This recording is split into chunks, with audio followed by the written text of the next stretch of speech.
Hello fellow duelists, welcome back to another video, and this time around we're gonna have something at Diamond 1, and well, it's kinda obscure, because if you see Melffy, I would think that I would imagine that would be like along with Spright, but the truth is, the Melffy Spright deck is just Spright with two Melffy cards in the main deck and one in the extra deck. So I don't really enjoy doing that. Although I gotta say, if I like any meta deck, I think Spright is like my favorite because they can be splashed into like literally any deck that has a level 2 monster, and I kind of like that. So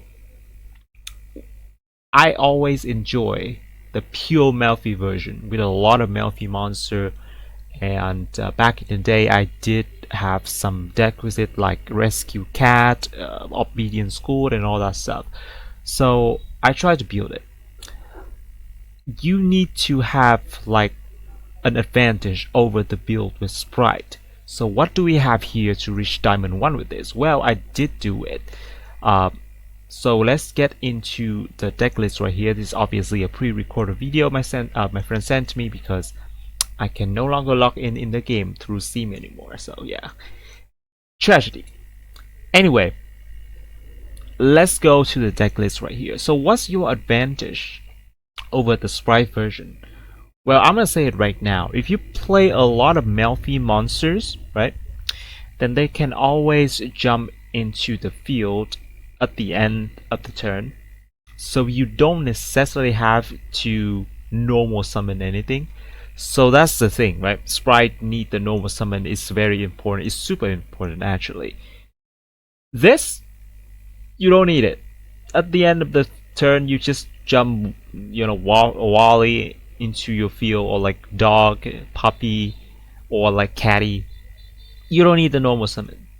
Although sometimes you do need to, like, if you can always normal summon. I realized after that, if you have like a Melffy in your hand, you better normal summon it, because they might throw in a Maxx expecting a Spright monster to come down, because you just normal a level 2 monster and you can just pass the turn from there.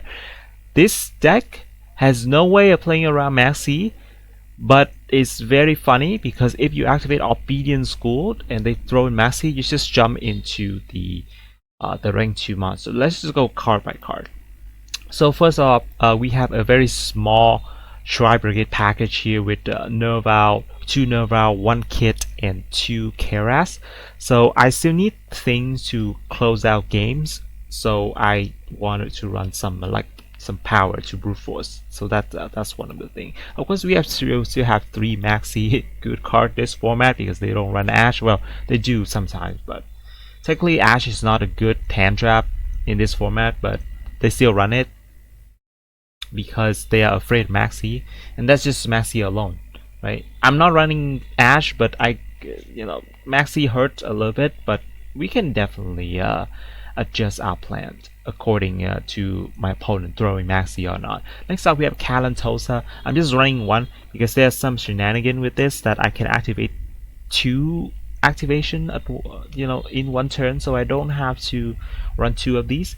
You could run 2. I love Kalantosa, but yeah. So we have Ear Squadron. You have the Melffy Pinny that does the same thing, but it's only once per turn. So if you have 2 of these and you happen to draw 1, then you can actually synchro twice on that turn.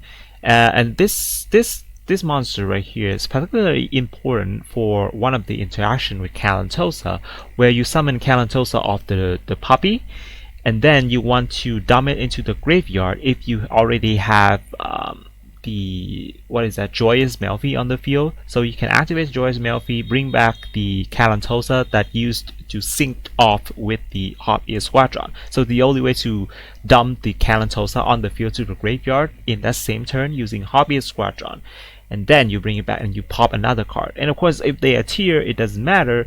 If you see our deck preview right here, you're gonna see some card below, or like Herald Arclight in the extra deck, of course. Then next up you have 3 Melffy Catty. This monster is very important. I'm running 3 because it can search out any beast monster. It doesn't have to be a level 2, so keep that in mind because we have to go from left to right. That's very inconvenient, but it is the way it is. So next up we have the Melffy Puppy right here. I'm just running 2 of these because you don't necessarily want to summon like anything other than Kalantosa or Puppy or like Wally. The only reason I can find you could run 3 of these is because sometimes your Wally just bricked up, but that's never the case for me. I don't want to run a lot of Puppy because it doesn't like search like for a random beast that I want, for like example the Catty, right? And it of course it's summon immediately, so only Kalantosa is good there, because if you summon, or like Wally I guess, or Catty, if you summon like random beast monster, for example like Kerass or like Kitt, then they're gonna be on the field and they're just gonna attack it. So Catty is safer because it can search out those, and also it can search out the thing that is very big behind you. So yeah, we're just gonna go past the Tri-Brigade Kerass because it belongs to the package. Of course, we also have Tri-Brigade Kitt, and only running 1 Kitt, so I can summon it off with Obedient School. Yeah, to get more value from Obedient School basically. And of course, we have the last Melffy right here with Melffy Wally. This is very nice addition. I think that the Melffys, their interaction is kind of slow because they need to wait for your opponent to summon monster. So sometimes it could feel frustrating because you want to summon like Arclight as soon as possible, right? But it's not as easy as that. But of course, this is still the best thing right here. Melffy Pinny, 1 copy of it because it can search off cat. You don't need a lot of these. It's fine. Next up we have Lava Golem. This is the thing I said about Melffy doesn't need the normal summon if you play the pure version, because what we are running? 3 Obedient School, 3 Catty, 3 Wally, and 2 Puppy, right? You have a lot of cards that doesn't care about the normal summon. And you also have the Kitt in the deck, so if you are use Obedient School, you're gonna summon out Kitt, and then you search out for Kerass, and Kerass from there can special itself. So that's kind of the advantage here, is that I can afford to run a lot of Lava Golems. And the funny thing is, if I bricked with Lava Golem, I can just like, you know, if you go first, this is going first deck obviously, you can just normal summon like Catty, normal summon Wally, normal summon Dog, or like special summon if you want to. I think normal summon is better though, because they can't be popped by flashing fire. Sometimes it's very funny that way. So yeah, you can afford to run those, and your field is not that bad with 1 Puppy and 1 Wally, funny enough, if provided you don't get ashed, of course. If you get ashed, everything is gone. No, it's fine. This deck is like so resilient. I'm actually surprised. So we have 3 Lava Golems. You have 2 Alpha, the Master Beast, another going second card, and this card can be searched off Melffy Catty. So that's why Melffy Catty, I think, is actually like more important than Puppy there. And we round it off with another going second card with the Winged Dragon Abroad Sphere mode. And we have the Obedient School, a very powerful card that locks you into beast. So I don't have a lot going with this card if you want to go for something big like Spright monster. And maybe this is like the big reason I don't like running Spright package much, because this card right here is too powerful. It locked you into the beast type, so you cannot summon thunder type, which are the Spright monster, right? So yeah, no. Next up we have Prosperity. The things that you choose to banish off this card is still like a mystery, because I kind of have a hard time picking stuff. Sometimes I pick the wrong stuff and the game state just yeah, I don't know. If you go first, I guess you take out the ZEUS package with 3 cards, but yeah. 2 Storming Mirror Force, actually very funny card. I'm still using Storming Mirror Force because particularly tier, if they don't draw like the field spell, granted they draw a lot these days, if you don't draw this field spell, you only have 1 thing that can, you know, shuffle back the back row, which is the Kaleido Heart. Yeah, And that's fine because you have to choose. I run like some fake drop in here. You have Swarming Mirror Force, very good card. I have no reason not to run Swarming Mirror Force. My monsters are small. If they attack, they just jump back to your hand, and of course I'm vulnerable to stuff. But yeah, thanks to Swarming Mirror Force, sometimes it saves me. So Paleozoic Dinomischus is very important here because this card, right? This card. If you play pure Melffy, you're gonna have a feeling when you have a lot of things in your hand that you don't need, because sometimes they just clog your hand, right? They just keep returning your hand, and there's no way you can capitalize on that. And sometimes it feels very, very concerning.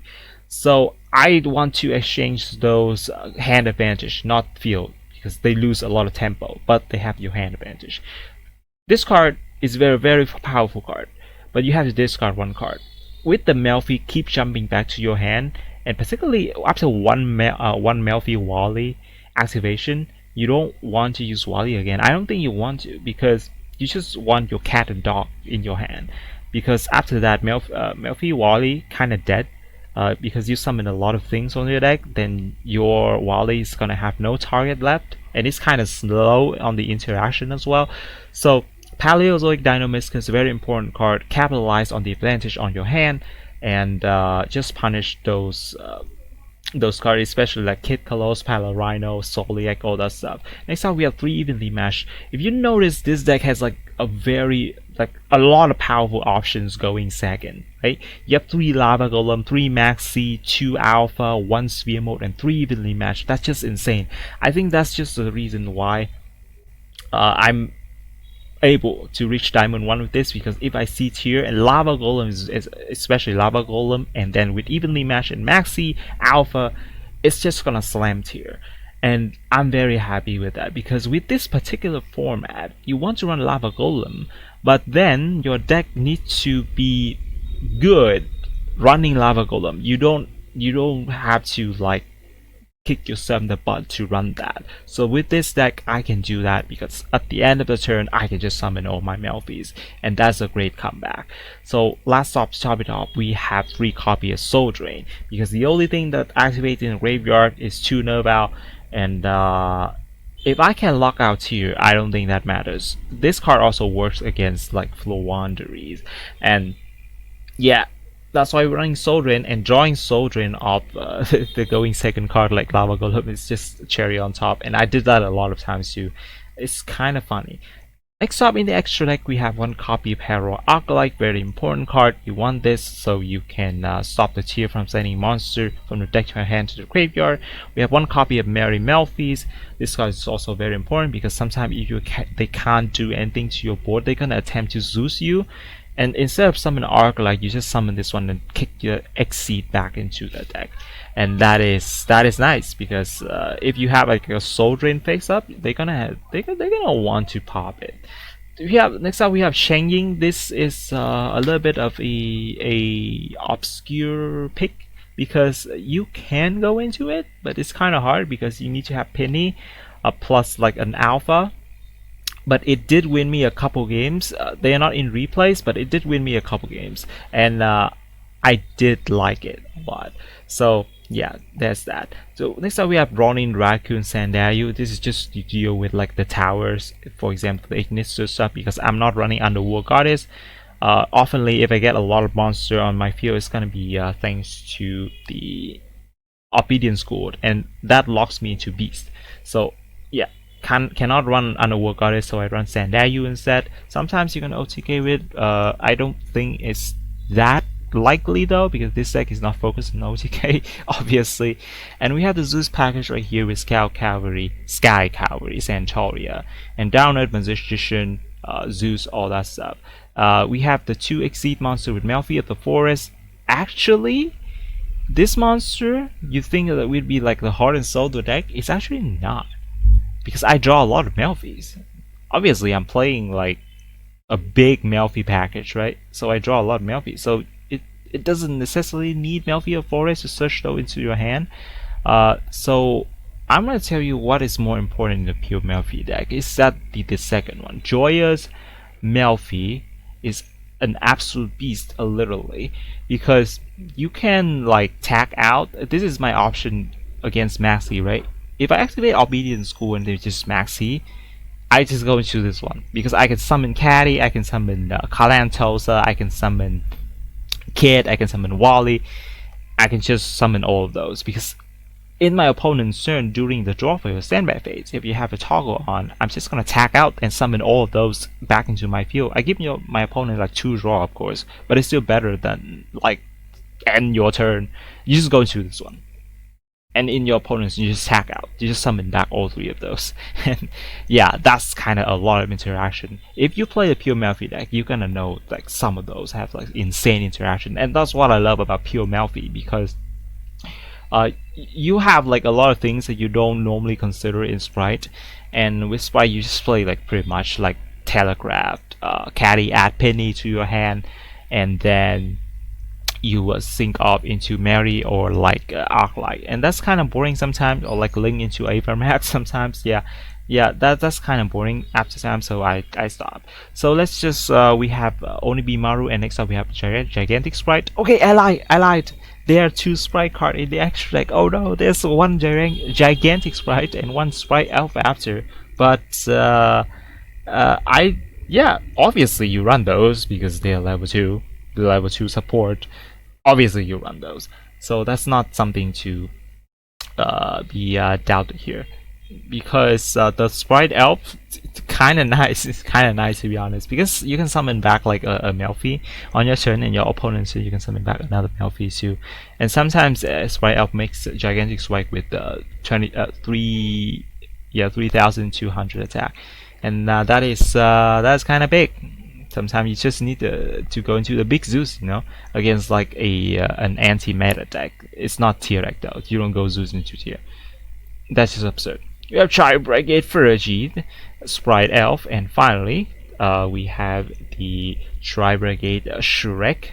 And this is the thing to close out games if I want some like extra brute force, because with the small monster we have, it's going to be very hard to OTK them. So yeah, we have Shrek right here as our final card. So how is this deck doing against here? Pretty good, I must say. I'm pretty surprised, and the thing that it reached like Diamond 1 is like insane, right? You don't really often see like some silly deck that reach Diamond 1, but this is one of those instances where you can capitalize on the meta being just one deck. I guess I'm good against like anti-meta as well, because I have like stuff like Paleozoic Dinomischus, and a lot of these monsters are very annoying for them to deal with. Lava Golem Alpha, and also Catty, Wally, you know, Puppy. They kind of annoying. They're small, but they're annoying. So one last look. Here comes the replays. I gotta say the going second replay is not that attractive though, but they're still nice because they just scoop once you get Lava Golem evenly matched, something along those lines. And of course there's some nice things happening there.